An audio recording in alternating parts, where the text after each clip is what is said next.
నేరుగా రాజకీయ పార్టీతో ప్రజల ముందుకు రాబోతున్నారు. తెలంగాణ ప్రజా జాగృతి పేరిట ఆమె పార్టీ పేరును రిజిస్టర్ చేసుకున్నారు. తెలంగాణ విలువల కోసం, రాష్ట్ర ప్రజల ఆకాంక్షల కోసం ఈ నిర్ణయం తీసుకున్నట్లుగా కవిత తెలిపారు. దీనిపై మరింత సమాచారం మా ప్రతినిధి హరీష్ అందిస్తారు. హరీష్, చెప్పండి, మీ దగ్గర ఉన్న తాజా సమాచారం ఏంటి?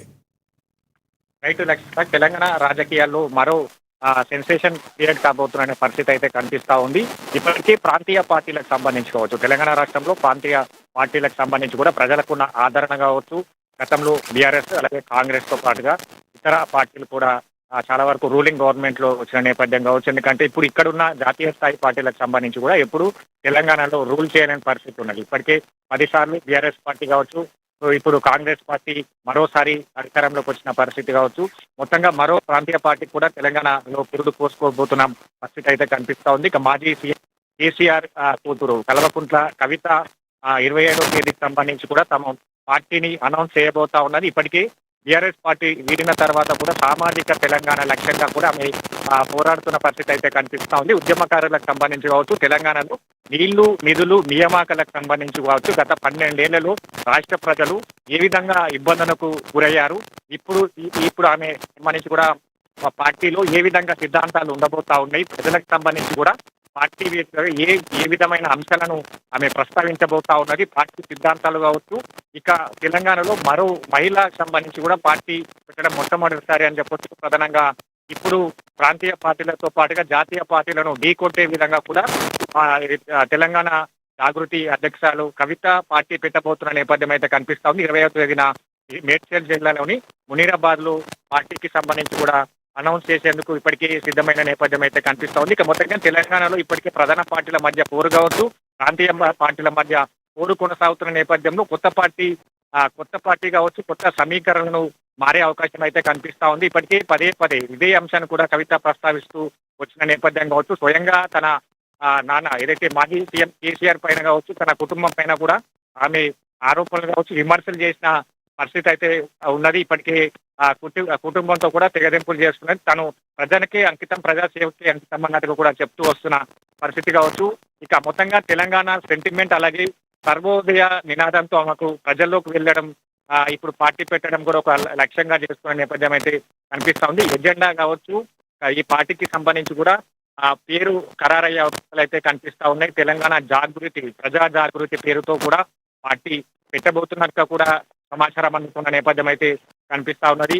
మొత్తంగా 25వ తేదీకి సంబంధించి కూడా కవిత ఏ విధమైన అంశాలను ప్రజలకు వివరిస్తుంది, ఒక జాగృతి నేతగా, అంటే గతంలో బీఆర్ఎస్ పార్టీ తెలంగాణ ఉద్యమ నాయకురాలు కావచ్చు, జాగృతి పేరుతో కూడా అందరినీ తెలంగాణ వ్యాప్తంగా కూడా జాగృత పరిచిన నేపథ్యం కావచ్చు. రాష్ట్రం వస్తే ఏ విధంగా ఉండబోతుంది, తెలంగాణకు సంబంధించి కూడా ఏ విధంగా మారబోతున్నట్టుగా కూడా గతంలో ప్రత్యేక తెలంగాణ రాష్ట్రం కూడా జాగృతి వేదికగా కూడా పోరాటం చేసిన నేపథ్యం కావచ్చు. తెలంగాణ అయితే ఎప్పుడైతే అధికారంలోకి వచ్చిందో 10 ఏళ్ల తర్వాత కూడా స్వయంగా ఆమె మాజీ సీఎం కేసీఆర్ తన నాన్న కూడా లేఖ ద్వారా వివరించడం జరిగింది. పార్టీలో జరుగుతున్న సమీకరణలు కావచ్చు, పార్టీలో జరుగుతున్న అంశాలు కావచ్చు, తెలంగాణ ప్రజలు బీఆర్ఎస్ ని ఎందుకు దూరం పెట్టారు, వీటన్నిటికి సంబంధించి కూడా లేఖ గతంలో సెన్సేషన్ గా మారిన తర్వాత ఆమె ఆ పార్టీని వీడారు. ఇప్పుడు కొత్త పార్టీ పెట్టబోతున్న పరిస్థితి అయితే కనిపిస్తా ఉన్నది. కాబట్టి కొత్త రాజకీయ పార్టీకి సంబంధించి కావచ్చు, ఇప్పటికే చాలా వరకు జాగృతి నేతలతో పాటు ఇతర పార్టీ నేతలంతా కూడా ఇప్పుడు జాగృతి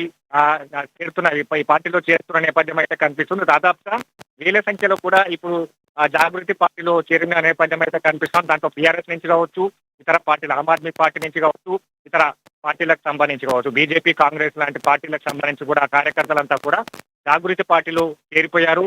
ఇక 25వ తేదీకి సంబంధించి కూడా భారీ జన సమీకరణ కావచ్చు, పెద్ద ఎత్తున బహిరంగ సభను ఏర్పాటు చేసి పార్టీ సిద్ధాంతాలను, పార్టీ ఏ విధంగా ముందుకెళ్తుంది, గత 12 ఏళ్లుగా ఏ విధమైన రాష్ట్రానికి సంబంధించి కావచ్చు, ప్రజలకు సంబంధించి కావచ్చు, ఇక ముఖ్యంగా అమరులకు సంబంధించి కావచ్చు, ఏదైతే తెలంగాణ పోరాటం కోసం తన ప్రాణాలను అంకితం చేశారో అమరవీరులకు సంబంధించి కూడా ఆశలు నెరవేరలేదు.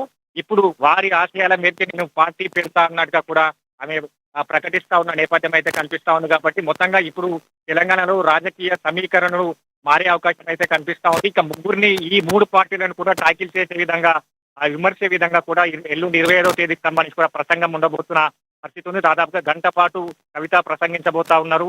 దాంట్లో ప్రధానంగా బీజేపీ బీఆర్ఎస్ అలాగే కాంగ్రెస్ పార్టీకి సంబంధించి కావచ్చు, ఈ ముగ్గురు పార్టీకి సంబంధించి కూడా ఆమె ఏ విధంగా ప్రసంగించబోతా ఉన్నారు. ఇక తెలంగాణ ప్రజా జాగృతి పేరుతో పార్టీ పెట్టబోతా ఉన్నది.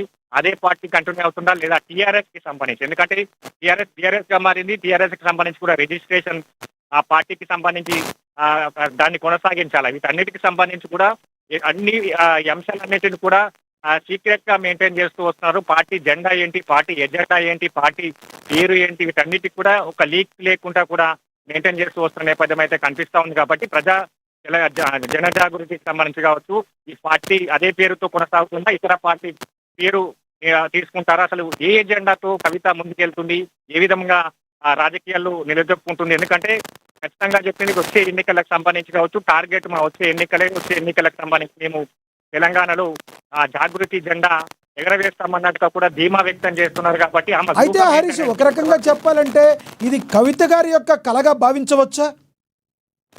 రైట్, ప్రధానంగా ఈ అంశాలన్నిటికీ సంబంధించి కావచ్చు, బీఆర్ఎస్ నేతలు బీజేపీ నేతలంతా కూడా కుట్టిపారేస్తూ వస్తున్నారు. చాలా వరకు తెలంగాణలో ప్రాంతీయ పార్టీలు పుట్టాయి, కనుమరుగయ్యాయి, విలీనమయ్యాయి.